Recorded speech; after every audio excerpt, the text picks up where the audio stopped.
I'm going to teach you an interesting topic today. ಇದು ಒಂದು declarative sentence.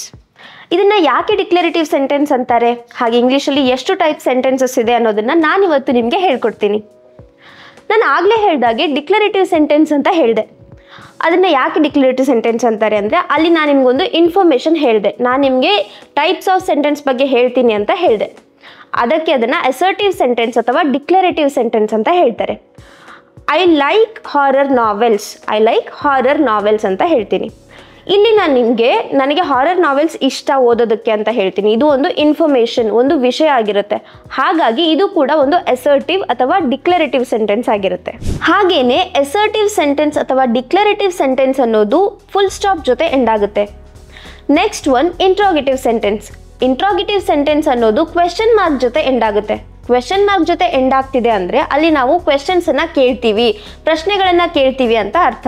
What, where, when, which, how ಅಂತ ಕೇಳ್ತೀವಲ್ವಾ, ಈ ರೀತಿ ಕ್ವೆಶ್ಚನ್ಸನ್ನು ಫ್ರೇಸ್ ಮಾಡಿ ಕೇಳೋದನ್ನು ಇಂಟ್ರೋಗೇಟಿವ್ ಸೆಂಟೆನ್ಸ್ ಅಂತ ಕೇಳ್ತೀವಿ. For example, how are you, I you going to join the webinar ಅಂತ ಕೇಳ್ತೀವಿ. ವೇರ್ ಇಸ್ ಮೈ ಬುಕ್ ಅಂತ ಕೇಳ್ತೀವಿ. ಇವುಗಳನ್ನು ಇಂಟ್ರೋಗೇಟಿವ್ ಸೆಂಟೆನ್ಸ್ ಅಂತ ಹೇಳ್ತೀವಿ. Next one exclamatory sentences.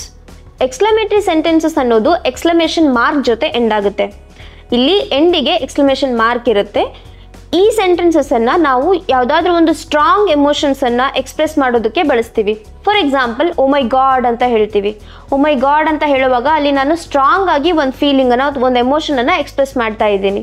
ಇನ್ನೂ ಎಕ್ಸಾಂಪಲ್ಸನ್ನು ತಗೊಳ್ಳೋದಾದರೆ, ನಮಗೆ ಯಾರಾದರೂ ಒಂದು ಒಳ್ಳೆ ಗಿಫ್ಟನ್ನು ಕೊಟ್ಟಾಗ ವಾಟ್ ಅ ನೈಸ್ ಗಿಫ್ಟ್ ಅಂತ ಹೇಳ್ತೀವಿ. ಅಂದರೆ ನಮಗಲ್ಲಿ ಖುಷಿಯಾಗಿರುತ್ತೆ, ಅದನ್ನು ನಾವು ಆ ರೀತಿ ಎಕ್ಸ್ಪ್ರೆಸ್ ಮಾಡ್ತೀವಿ. ಇಲ್ಲಿ ಕೂಡ ಅದನ್ನ ನಾವು ಎಕ್ಸ್ಕ್ಲಮೇಟರಿ ಸೆಂಟೆನ್ಸ್ ಅಂತ ಹೇಳ್ತೀವಿ. ಈಗ ನಾವು ಸಂಜೆ ಸನ್ಸೆಟ್ ನೋಡುವಾಗ ತುಂಬ ಚೆನ್ನಾಗಿ ವ್ಯೂ ಇದ್ದಾಗ ಏನು ಹೇಳ್ತೀವಿ, ವಾಟ್ ಅ ಬ್ಯೂಟಿಫುಲ್ ಸನ್ಸೆಟ್ ಅಂತ ಹೇಳ್ತೀವಿ.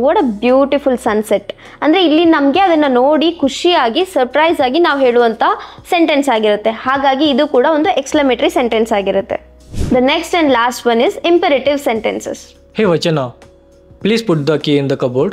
Okay, I will. ಈಗ ಅವ್ರು ನನಗೆ ಹೇಳಿದ್ರಲ್ಲ, ಕಬೋರ್ಡಲ್ಲಿ ಕೀ ಇಡಿ ಅಂತ ಹೇಳಿದ್ರಲ್ಲ, ಸೊ ಇದೊಂದು ರಿಕ್ವೆಸ್ಟ್. ಕಬೋರ್ಡಲ್ಲಿ ಕೀ ಇಡಿ ಅಂತ ಅವ್ರು ನನಗೆ ಕೇಳಿದ್ದು ರಿಕ್ವೆಸ್ಟ್ ಆಗಿರುತ್ತೆ. ಇದು ಕೂಡ ಒಂದು imperative sentence.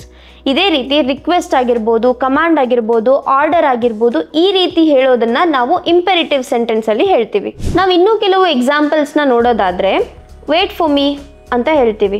Wait for me ಅನ್ನೋದು ಆರ್ಡರ್ ಆಗಿರ್ಬೋದು, ಕಮಾಂಡ್ ಆಗಿರ್ಬೋದು, ಅಥವಾ ರಿಕ್ವೆಸ್ಟ್ ಕೂಡ ಆಗಿರಬಹುದು. ಕ್ಲೋಸ್ ದ ಡೋರ್ ಅನ್ನೋದು ಒಂದು ಕಮಾಂಡ್.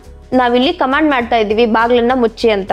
ಇದೇ ರೀತಿ please leave your footwear outside ಅಂದರೆ ಇದೊಂದು ರಿಕ್ವೆಸ್ಟ್ ಆಗಿರುತ್ತೆ. ನೀವು ಫುಟ್ವೇರ್ನ ಔಟ್ಸೈಡ್ ಬಿಡಿ ಅಂತ ಹೇಳೋದು ಒಂದು ರಿಕ್ವೆಸ್ಟ್ ಆಗಿರುತ್ತೆ. ಈ ರೀತಿ ಕಮಾಂಡ್, ಆರ್ಡರ್, ರಿಕ್ವೆಸ್ಟ್ ಬರುವಂತಹ ಸೆಂಟೆನ್ಸಸ್ನ ಇಂಪೆರೇಟಿವ್ ಸೆಂಟೆನ್ಸ್ ಅಂತ ಕರಿತೀವಿ. ನೋಡಿದ್ರಲ್ಲ, ಇಂಗ್ಲೀಷಲ್ಲಿ ಡಿಫ್ರೆಂಟ್ ಟೈಪ್ಸ್ ಆಫ್ ಸೆಂಟೆನ್ಸಸ್ ಯಾವ ರೀತಿ ಇದೆ, ಅದನ್ನು ಹೇಗೆ ಯೂಸ್ ಮಾಡೋದು ಅನ್ನೋದು ನಿಮಗೆ ಅರ್ಥ ಆಗಿದೆ ಅಂತ ಅನ್ಕೋತೀನಿ. ಈ ಟಾಪಿಕ್ ನಿಮಗೆ ಅರ್ಥ ಆಗಿದ್ದಲ್ಲಿ ನಾನು ನಿಮಗೊಂದು ಆ್ಯಕ್ಟಿವಿಟಿಯನ್ನು ಕೊಡ್ತೀನಿ. What is the name of your college? ಇದು ಯಾವ ಟೈಪ್ ಆಫ್ ಸೆಂಟೆನ್ಸ್ ಅನ್ನೋದನ್ನು ನೀವು ನಮಗೆ ಕಮೆಂಟ್ ಸೆಕ್ಷನಲ್ಲಿ ತಿಳಿಸಿ.